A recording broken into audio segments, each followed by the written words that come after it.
दो important short answers हमारे पास है जो गैल्वानोमीटर के साथ ही कनेक्टेड है। क्वेश्चन है explain how galvanometer can be converted into an ammeter, और दूसरा क्वेश्चन बिल्कुल ऐसा ही है, explain how galvanometer can be converted into a voltmeter. पहला कन्वर्शन है एमीटर में कैसे करेंगे, दूसरा वोल्ट मीटर में कैसे करेंगे।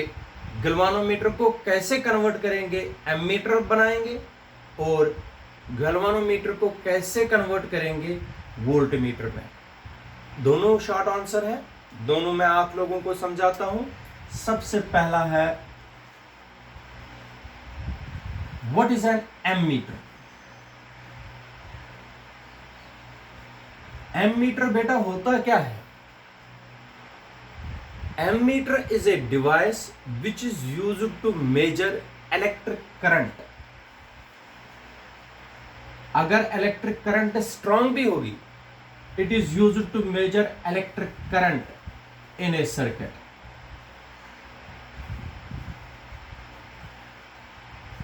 शाबाश। What is ammeter? शाबाश। It is a device which is used to measure electric current in a circuit. Ammeter एक ऐसा डिवाइस है जिससे हम मेजर कर सकते हैं इलेक्ट्रिक करंट एक सर्किट में। याद रखिए, किस में मेजर करेंगे? एम्पियर्स में मेजर करेंगे बेटा।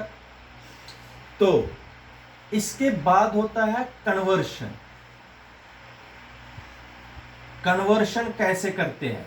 शंट मैंने पढ़ाया है इससे पहले, बराबर शंट की तरह। एक गैल्वानोमीटर, अगर ये गैल्वानोमीटर है इस तरीके से, अगर हमें कन्वर्ट करना है एक गैल्वानोमीटर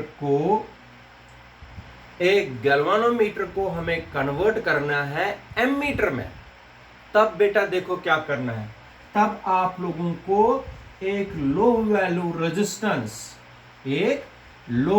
रेजिस्टेंस जिसको बेटा शंट बोलते हैं। क्या बोलते हैं? शंट। शंट को पैरेलल में जोड़ना पड़ता है गैल्वानोमीटर के साथ। शंट को जब हम पैरेलल में जोड़ देंगे गैल्वानोमीटर के साथ, तो ये जो डॉटेड पोर्शन में मैंने दिखाया, ये पूरा इसी को बोलते हैं बेटा फिर एमीटर। क्या बोलते हैं इसको? फिर एमीटर। एमीटर मैं बताता हूं कैसे बनाते हैं। How galvanometer can be converted into an ammeter? A galvanometer can be converted into an ammeter if a low value resistance called shunt is connected in parallels with the galvanometer. In this way, a galvanometer can be converted into an ammeter. Simply, a galvanometer को हम तभी convert कर सकते हैं ammeter में बेटा, जब एक लो वैल्यू रेजिस्टेंस, जिसको आप शंट बोलते हो, बांधोगे पैरेलल में गैल्वानोमीटर के साथ। इस तरीके से गैल्वानोमीटर कन्वर्ट हो जाएगा एमीटर में। याद रखा? इस तरीके से गैल्वानोमीटर एमीटर में कन्वर्ट हो जाएगा। शाबाश। अब मैंने ये पढ़ाया हुआ है, जी जो है रेजिस्टेंस ऑफ गैल्वानोमीटर है, रेजिस्टेंस ऑफ गैल्वानोमीटर। ठीक है बेटा। एस जो है शंट रेजिस्टेंस है। ठीक है। आप देखो, यहां से तो करंट आई आ रही है, ठीक है बेटा। यहां पर इसके दो हिस्से हो जाएंगे। अगर यहां से आई जी चल रही है, आई में से आई जी इधर गई, बाकी कितनी रही? बाकी रही आई माइनस आई जी। अगर यहां से टोटल करंट आई है, आई जी चली गई इसमें, बाकी रही आई माइनस आई जी, वो किस में चलेगी? एस में। जब इधर से घूम के आएगी ये करंट, यहां पर फिर से मिल जाएगी, तो बन जाएगा आई जी प्लस आई माइनस आई जी और आई जी खत्म, ये बन जाएगा फिर से आई। ठीक है बेटा। तो अब हमें निकालना है ये शंट रेजिस्टेंस कितनी है। शाबाश। देख लीजिए, फिर से मैं बताता हूं बराबर शंट की तरह। G और S किस में बांधे गए हैं?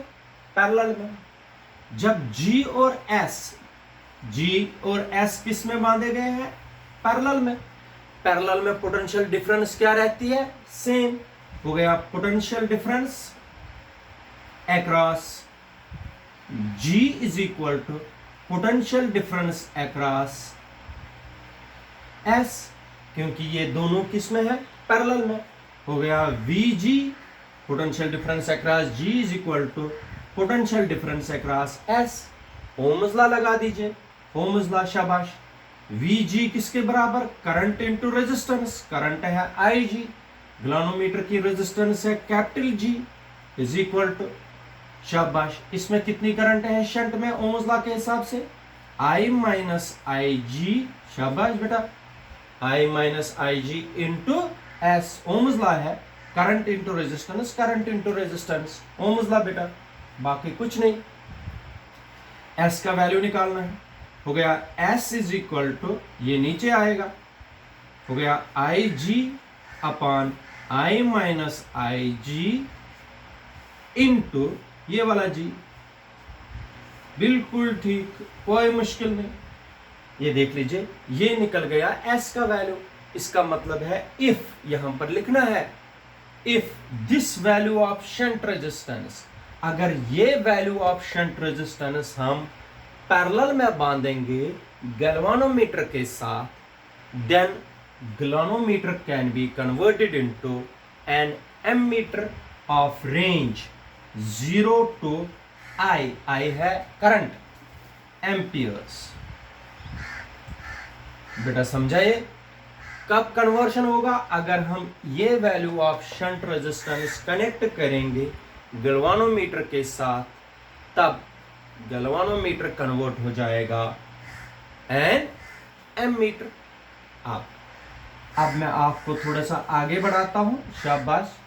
इसकी इफेक्टिव रेजिस्टेंस होती है, इफेक्टिव का मतलब हो गया total resistance of the ammeter. Ammeter तो पूरा है, अब इफेक्टिव रेजिस्टेंस का मतलब total resistance of the circuit. Total resistance of the circuit ये पैरेलल में है, पैरेलल में होता है, शाबाश, रेसिप्रोकल में। और इफेक्टिव नहीं होता है रेसिप्रोकल में। जब दो रेजिस्टेंस पैरेलल में होती है उनका रेसिप्रोकल होता है। 1 upon R effective is equal to 1 upon G upon 1 upon S। ठीक है बेटा, क्योंकि जब भी पैरेलल में होती है रेजिस्टेंस से, अगर R1 और R2 है पैरेलल में, तो 1 upon R T is equal to 1 upon R1 plus 1 upon R2 लिखते थे बेटा, बराबर वैसे ही। तो 1 अपॉन R इफेक्टिव किसके बराबर बेटा? ये हो गया G प्लस क्रॉस मल्टीप्लाई करके G plus S upon GS। तो R इफेक्टिव किसके बराबर बेटा हो गया? GS upon G plus S। ये आ गई R इफेक्टिव। रेसिप्रोकल को उल्टा किया तो हमें आ गया R effective of this circuit. लेकिन एक चीज और है, आप लोग ये जो एमीटर है, एमीटर में हमने जब लो वैल्यू रेजिस्टेंस पैरेलल में बांध दी, ये आप लोगों ने ये किया है। मैं आप लोगों को फिर से याद दिलाता हूं, अगर ये 4 ओम की रेजिस्टेंस है और ये 5 ओम की रेजिस्टेंस है, जो इनकी इक्विवेलेंट रेजिस्टेंस होती है R इक्विवेलेंट, वो 4 ओम से कम होती है बेटा। जो लेवेस्ट रेजिस्टेंस है उससे भी कम होती है। इन दो में से लेवेस्ट कौन है? शाबाश, 4। इसका मतलब R इक्विवेलेंट होगा लेस देन 4। जो स्मॉल रेजिस्टेंस है उससे भी कम। आप देखो S क्या है? Already shunt resistance. ये लो वैल्यू रेजिस्टेंस ऑलरेडी है। जो इनकी इफेक्टिव रेजिस्टेंस होगी वो लो वैल्यू रेजिस्टेंस से भी कम होगी।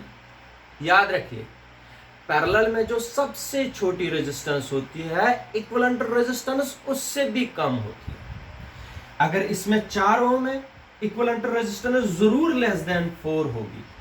ठीक है बेटा, इसका मतलब इसमें इक्विवेलेंट रेजिस्टेंस जो है एमीटर की, इक्विवेलेंट रेजिस्टेंस जो है वो जरूर होगी लेस देन एस, मगर एस ऑलरेडी है वेरी लो वैल्यू रेजिस्टेंस, इसलिए एमीटर की रेजिस्टेंस होती है बहुत ही कम, बहुत ही कम, क्योंकि रेजिस्टेंस एमीटर की शंट रेजिस्टेंस से भी कम है।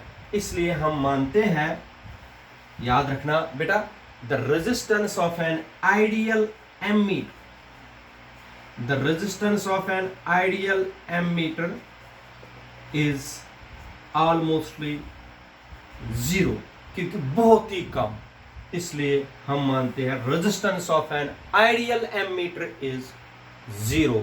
ये पेपर में ऑब्जेक्टिव आता है, इसको बोलते हैं बेटा conversion of galvanometer into an ammeter. Thank you, have a good day.